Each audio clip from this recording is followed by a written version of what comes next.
प्यारे बच्चों, कैसे हो आप सब। पिछले पार्ट में हमने पढ़ा था चंदा मामा के बारे में।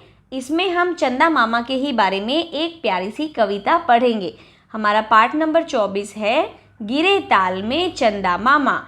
ताल होता है तालाब, तो चंदा मामा तालाब में गिर गए हैं। चलिए देखते हैं।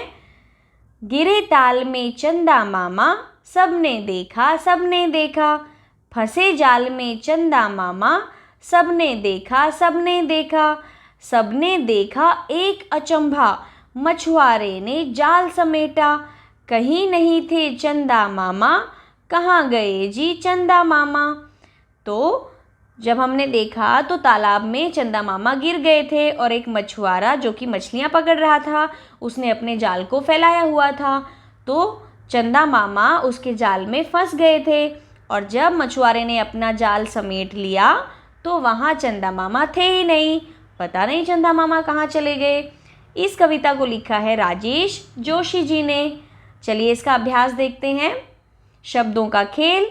कविता में अचंभा शब्द आया है। कविता पढ़कर अनुमान लगाइए कि इस शब्द का अर्थ क्या हो सकता है। अचंभा का मतलब होता है अचरज, हैरानी, सरप्राइज हो जाना। तो सब ये देखकर सरप्राइज हो गए कि चंदा मामा तो थे ही नहीं। फिर है नीचे दिए हुए किस वाक्य में अचंभा शब्द का सही प्रयोग हुआ है। यह देखकर अचंभा हुआ कि सूरज प्रकाश देता है।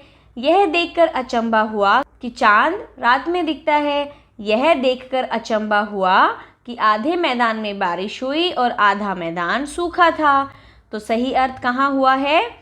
इसका सही प्रयोग हुआ है तीसरे वाक्य में कि आधे मैदान में तो बारिश हो गई और आधा मैदान सूखा था। तो ये तो बहुत ही हैरानी वाली बात थी।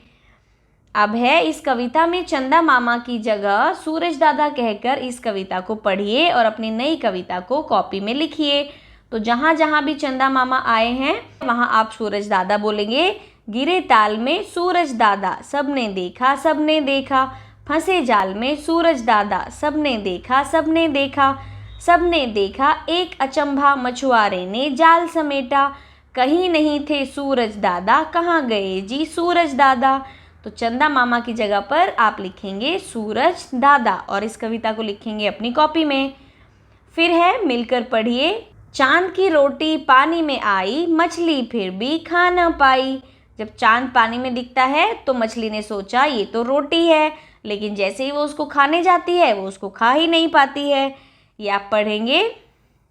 सोचिए और लिखिए, चांद की रोटी किसे कहा गया है? चांद की रोटी चांद की परछाई को कहा गया है। मछली चांद की रोटी क्यों नहीं खा पाई होगी? क्योंकि वो चांद की रोटी नहीं, चांद की परछाई थी, इसलिए मछली उसको खा नहीं पाई होगी।